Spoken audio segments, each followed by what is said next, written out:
Welcome to UO Today. I'm Paul Peppis, Director of the Oregon Humanities Center. My guest today is Maxwell Foxman, Assistant Professor of Media Studies and Game Studies in the School of Journalism and Communication at the University of Oregon.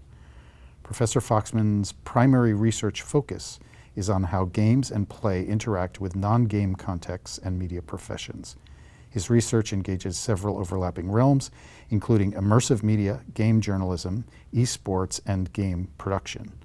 Foxman is the co-director of the Esports and Games Research Lab, a consortium of scholars in and outside of U of O that studies collegiate esports. Max Foxman is the co-author of Mainstreaming and Game Journalism with David Nieborg, which was published in 2023 by the MIT Press. Thanks, Max, for coming on the show. It's good to have you with us again. Thank you so much for having me. So for those who haven't watched our previous interview, tell us again what sparked your interest in game studies. Well, I think what sparked my interest in game studies really was my own interest in games and play. I had started my master's program really being interested in internet culture and online culture, specifically looking at social media that was popular at the time, like Foursquare, and similar apps that I still use today, like Strava, which is an exercise app.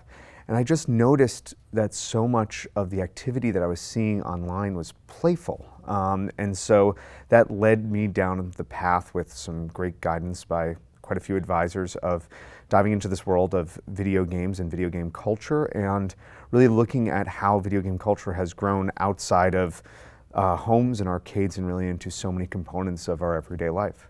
So when I was a graduate student, there was no such thing as game studies in the academy, but here is, obviously, U of O has a major game studies program.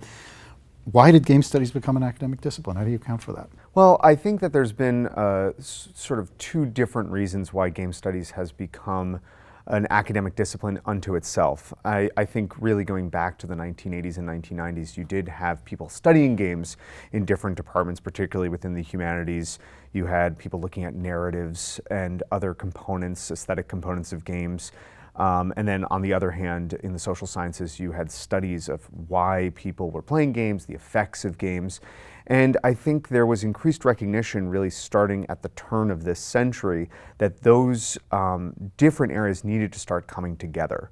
And so what's really interesting about game studies as an interdisciplinary and academic field is that it often means that you're treading the line between those who have expertise in computer science, those who are designers, those who are looking at specific games for their narrative, historical, aesthetic components, and those who, like myself, are mostly looking at it from a social sciences point of view, looking at how people make games, how people interact with games, how they affect our broader culture. So, yeah.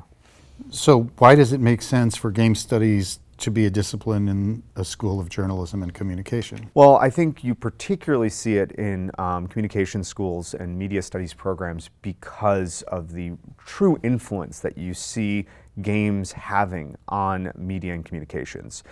Put simply, games are the largest entertainment industry in the world.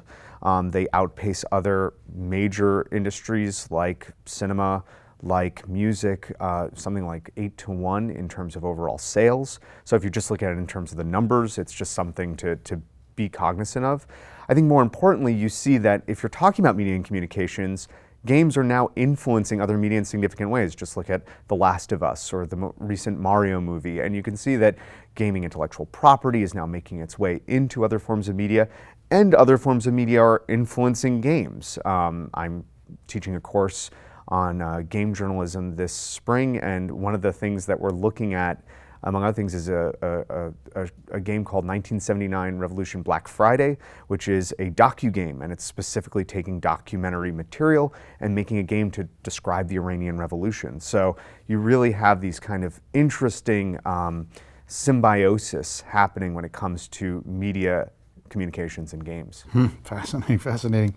So let's talk a little bit about your new book. The co-authored book, Mainstreaming and Game Journalism, was just recently published. So what was the impetus for collaborating and writing that book? How'd you come to it? Well, I think that the main reason why David and I decided to pursue this subject was because no one had really written about it before. One of the things that it's important to realize about gaming is it has always existed in a somewhat rich media environment. when games started making their ways into people's homes in the United States, of course, in the 1980s and 1990s, the companies that were making those games created an entire media apparatus around how to promote and how to really cover their medium. And so as a consequence, David and I were both really surprised, both from a professional point of view. David had a longstanding career as a game journalist for one of the largest newspapers in the Netherlands. I had been researching the intersection of journalism and games for quite a few years. And we were both surprised that no one had really looked at the history of game journalism, nor looked at the current issues that were surrounding game journalists as this field of game journalism, which you can now see every major news outlet has at least one game journalist that I can think of.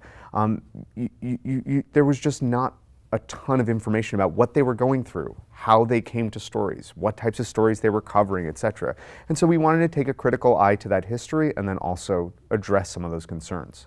So can you give us a snapshot of the argument of the book or the project of the book? Sure. As the name suggests, the book is really about not only the question of what is game journalism, what is its history, but the notion of mainstreaming. So what we ostensibly argue in the book is that games have struggled in many ways to be understood as a mainstream medium. And this is something that exists not only because of game journalists and choices that game journalists or those writing about games from a journalistic point of view make, but also that it has to do with the fans and how they want a particular type of game to be covered in a particular type of way. It has to do with the industry and how it keeps tight control over who gets access to games, how they can write about games, etc. And then last but not least, there is even perhaps a conflict when it comes to thinking about how to write about games themselves. We start off the book talking about a New Yorker article about Fortnite, and the author Nick Paumgarten starts off with this really interesting question saying, "Shall I explain the game?" And it's so different than a New Yorker article about the latest film or even a piece of art. No one says, "Shall I explain the process of painting?" It's just so different, and that confusion really can frustrate mainstream appeal or understanding. So you suggest in the book's introduction, and you've begun to talk about this now, that games are in a constant state of becoming more mainstream, but they are not yet mainstream. And you just told us that it's this huge industry, right? It's massive. So how could it not be mainstream? And I mean, how could it be this weird, in-between place between always becoming mainstream and never being it? So, part of this is the question of what is mainstream. And it is an increasingly complicated thing for us to understand in the media environment. I mean, we live in a very fractured, polarized media environment where I think what we think of as mainstream is constantly being challenged. Furthermore, on the academic literature side, the actual conversations about mainstream are there are surprisingly few of them. So we went to look, and often mainstream is just defined in opposition to alternative media. And so a big part of what we do in those first few pages of the book is talk about what mainstreaming is. And we say it as three components. For something to be mainstream or understood as mainstream, it needs to be ubiquitous, it needs to have a common literacy, and it needs to have a legitimacy. And so I think there's no question that games are ubiquitous. I mean, on that vector, everyone has a game in their pocket if they have a smartphone. And almost everyone I know, when I teach classes now and I ask how many of you are playing games weekly, inevitably it's 75, 80% of my classes. But that doesn't mean that it has a common literacy in the same way that you would see someone writing about film or music. There wasn't the same move of film critics that there was for game critics. And it doesn't necessarily have the same legitimacy. It's amazing to me that even today, I will see the same articles of either utopian or dystopian frames, either saying games are going to save us from the latest problem that we have, or they're going to doom us by making us addicted to them or making us violent. And the truth be told, like any medium, there's so much more nuance. And so I think that is the reason why they remain in that interstitial space where they are at once becoming mainstream, but aren't ever quite there. So why does it matter if they're mainstream or not? Well, that's a good question too. I think that in many ways it's important for two reasons. One is really for for the sake of getting past some of these arguments, it really is important, I think, for those of us who play, those of us who enjoy games, to get past the idea that games are constantly growing up. And I think subsequent research I've done has found that we are moving, and we sort of end the book in a positive direction, that we're sort of like a stream. If you think of mainstream as a stream, we are heading or directing ourselves in that direction where we no longer have to necessarily ask that question. But I think that perhaps the biggest reason from a journalistic point of view is that I don't think the right stories are being told. Again, I think that this is proving, and there are many exceptions to the rule, but often when you see stories written about games, particularly within enthusiast outlets or through content creators that essentially are keeping up that lack of mainstream reportage of what games are, you don't see stories about unionization. You don't necessarily see stories about the conditions of game studios. And then you also just don't see stories about sort of the nuances of what it really means to play, which have very little to do with the graphics of a game or how well you play the game, and have a lot more to do with human experience. And so, when I teach my classes, one of my first articles that I always like to show is one by Simon Parkin. It's an oldie but goodie about Minecraft, and about someone trying to get to the end of the world in Minecraft, which is impossible. The game procedurally generates the world, so it's more about his adventure trying to slowly break it. And it's a great story, and I want more of those stories and fewer of the stories that are about, how easy it is to do a particular combination of button, mashing to successfully beat a fighting game or something like that. And I think that really does matter in terms of understanding games' actual place in our media environment. Mm-hmm. So you've just told us a bunch of problems and challenges. So say a little bit more about the challenges that journalists face in trying to do this thing that you're talking about, to cover it. Sure. So in the second to last chapter of the book, we try to lay this out. We basically say if mainstream is made up of those three components, each one has a specific challenge. Mm-hmm. So on the level of ubiquity, the real challenge that we find is precarity. Mm-hmm. And this is something that is problematic throughout the journalistic industry or the journalistic field, but game journalists are low paid, often freelance. If they want to start a family, they often have to get out of the business and maybe move over into the communications wings of actual game companies. So that precarity prevents them from having the kind of institutional knowledge to really write about games and write about them a long time and write about a lot of them. We find that when it comes to legitimacy, there's still a problem of sincerity. That we would interview journalists and they would say, games are constantly growing up. Just give it 10 more years. And I kept sort of thinking in my head, this is a medium that's over 50 years old. How much older does it have to get? And so there is that treatment of it as, let's not take it too seriously. It's just for fun.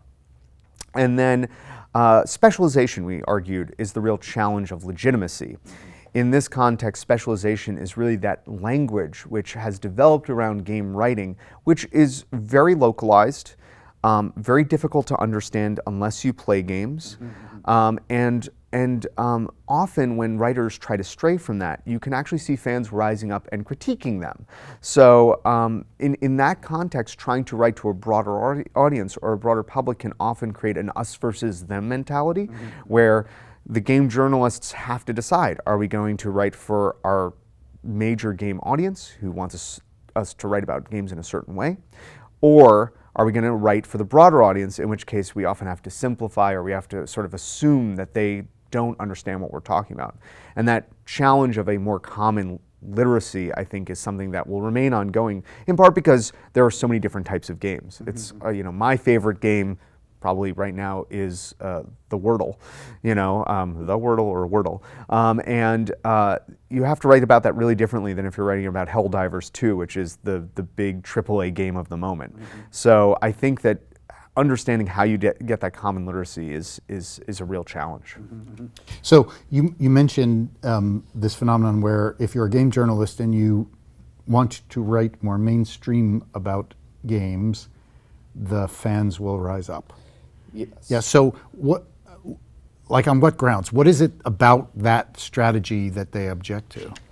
Well, I think that a lot of this has to do with how games have been framed or positioned by the industry for the last 40 or 50 years. And again, I think that much of this is changing, and in many ways this is probably a longer conversation, but the consolidation that's happened within it, particularly on companies like Microsoft, could actually be seen as a net good within this context, because Microsoft obviously cares a lot about how it communicates its products to the world. However, starting in the 1980s, really after the video game crash that happened primarily around companies like Atari, you had games explicitly being marketed to young men. And in those days, magazines like Nintendo Power started that were often written by young men for young men.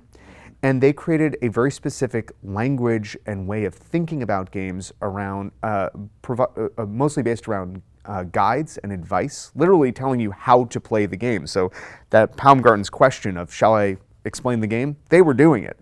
And I think what that's done is it's created a really niche way of thinking about what games should be, what they should look like, who they should be for, how you should understand them. And then when that group sees challenges to their favorite game, and they are an economic powerhouse, I should also say. You know, the young male demographic of the 1980s is now the majority male demographic of today. They are still spending money on games. They are still spending money on the types of games they grew up with to some degree. And so the fact of the matter is when they want to exert their influence, the game companies listen, and the game journalists, if they choose not to listen, can see really negative results like trolling, harassment, toxicity, as was probably most evident in the Gamergate scandal of 2014. Yeah, so let's talk a little bit about the Gamergate scandal. So first of all, remind us what that is, and I'm really interested in this question of gender in relation to game journalism. Sure, and I pause a little bit to say that it was the scandal was incredibly unfortunate, and almost it's unfortunate that we have to continue talking about it given how hard it was for everyone involved. And it's also unfortunate that as we are writing, there is supposedly a Gamergate 2.0 scandal that is percolating online, as it is called, Gamergate 2.0. Unfortunately, Gamergate was a scandal involving claims about legitimacy in game journalism that were completely unfounded and really were a kind of smoke screen for harassment primarily against non-male developers, academics, etc. From a game journalism point of view, it saw mass exodus from the industry. A lot of women who were writing game journalism just quit after doxing, after really terrible online harassment, and even worse, there were famously bomb threats being called in 2015. Many of the tactics, unfortunately, went on to find their way into our regular politics, which is particularly worrisome from both a journalistic and a societal point of view. So in many ways you can see Gamergate as a canary in the coal mine for a lot of political activity we see today. But I think to get to your specific question about what this might reflect about in terms of specific challenges when it comes to game journalism if you are not a man, and David and I are very upfront about the privilege that we have as men in the introduction of the book in terms of access, in terms of common language, etc. I think that many of the things that I mentioned as challenges are just heightened within that context. So you can think about the economic precarity that I mentioned with game journalists and wanting to start a family. The repercussions can be even more severe, even swifter when it comes to those who are not men. And I think that the toxicity or the reaction when it comes to not having that common literacy was, as we saw with Gamergate, just amplified to an nth degree. It was incredibly dispiriting, and I give a lot of credit to my fellow colleagues who withstood it, in the sense that there are those who had to leave academia, those who had to leave journalism, and I completely understand why, and those who are persevering within that context have some real unfortunate battle scars that they take with them emotionally, if not physically. So I think that in some ways you can have that experience. I mean, in the early days of Gamergate, I was doxxed for things I was writing with David, as was he. It wasn't completely unusual, but there's a difference between just being doxxed and the subsequent types of tactics that now we associate with trolls, swatting, etc. That many of those journalists had to experience that were women. Just a point of information, doxing is when your personal information is published online. Yes, and swatting is when essentially you are called in for doing some sort of illegal activity to bring in police or a SWAT team to break down your door, cause issues with your house, etc. All under the guise of causing you harm in some way or another. So you mentioned that in the introduction, you're very self-conscious about the privilege that you and your collaborator have as men who are working in this area, and you said it allowed you access. So tell us a little bit about the research that you did in writing this book. Sure. So this is part of the Playful Thinking series from MIT Press. These are meant to be small, sort of provocative books. And so I think we drew from really two areas of research. One was more informal than the other. On the informal side, David really drew from his own experience as a game journalist for many years, as I said. So he recounts tales, for instance, of going to press junkets that were exclusive for him and his cohort, where they were flown out to London from the Netherlands to enjoy the high life and sort of to give that kind of feeling of what it was like to work within these industry boundaries. So David had done that, but of course he had been out of the industry for about, I think, maybe around 10 years, maybe 5. And so we followed that up with about 4 years of interviews, 20 interviews with journalists that I conducted. And they ranged really from those that you might see from mainstream outlets, not necessarily, but like the New York Times, to enthusiast outlets that really have taken an important role in this ecosystem, like Kotaku or Polygon. And we tried to interview, do long-form interviews to get a sense of what were the challenges those interviewees were experiencing, what did they think about game journalism, and how did they see it fitting into their overall career. That is something that I've tried to continue to do, really even past this project into subsequent work. Say a little bit about the venues that game journalism, this kind of game journalism, is getting published in. Sure, and we actually talk about this in chapter 4 of the book. We have a kind of spectrum of different journalists looking at everything from what we call entertainers, which are people that don't really publish in a venue, but you might see on Twitch or on YouTube streaming, to institutional journalists who are working for major institutions like USA Today, the New York Times, etc. But essentially, the contemporary video game landscape probably consists of 2 to 3 different spheres. This is not in the book, but is heavily implied. On the one hand, you have a number of sort of ad hoc outlets that exist that can range from people that are former journalists working in other venues to, as I said, those entertainers that are publishing anything from independent podcasts to YouTube series to things like having consistent channels on Twitch. That's one sphere. The second sphere, which has consolidated like much of the online news industry in general, are a series of enthusiast outlets. These look like other lifestyle websites. So perhaps one of the, places like Polygon, The Verge, or Kotaku. Kotaku is a really interesting example because it's part of what's now known as Geo Media, but was part of that kind of halcyon day of lifestyle news sites, including, I think, Jalopnik and Gawker and those websites. So you can imagine it sort of fits in that realm, and in many ways, those have become key places for where investigative game journalism can happen, because even though the outlets are shrinking in size to some degree, they are still able to devote some time and resources to consistent coverage of games, if not investigative journalism.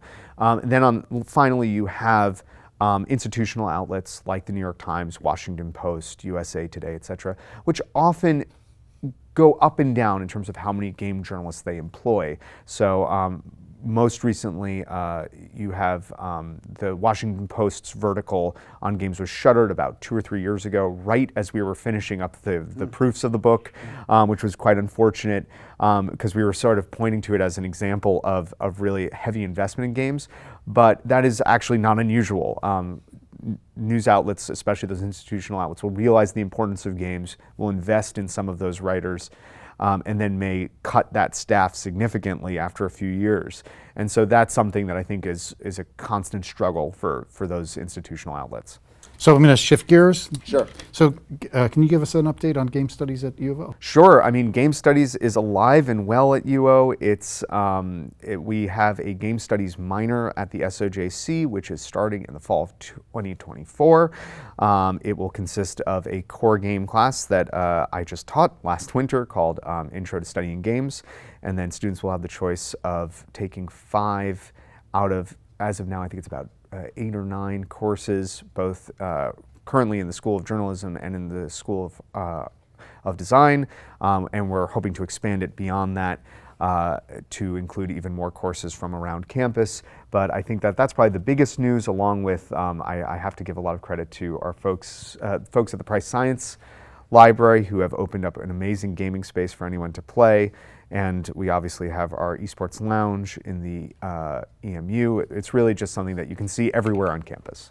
So tell us a little bit about what's going on with Esports and Games Research Lab. We spoke about it a little bit last time, but give us an update on that. Sure. We are doing a lot of work. I think that our research continues to be getting wonderful, and we're very excited to get recognition for the types of research we're doing. We have pieces that we are submitting about issues surrounding, we have a couple of published articles looking at games and student labor.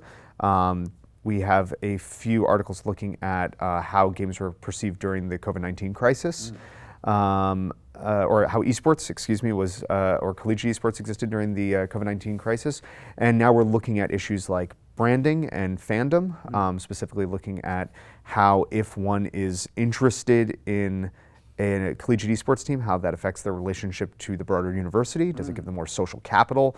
The short version is, I think we're finding yes, though the articles are not done, so shouldn't make too many claims. And then we're also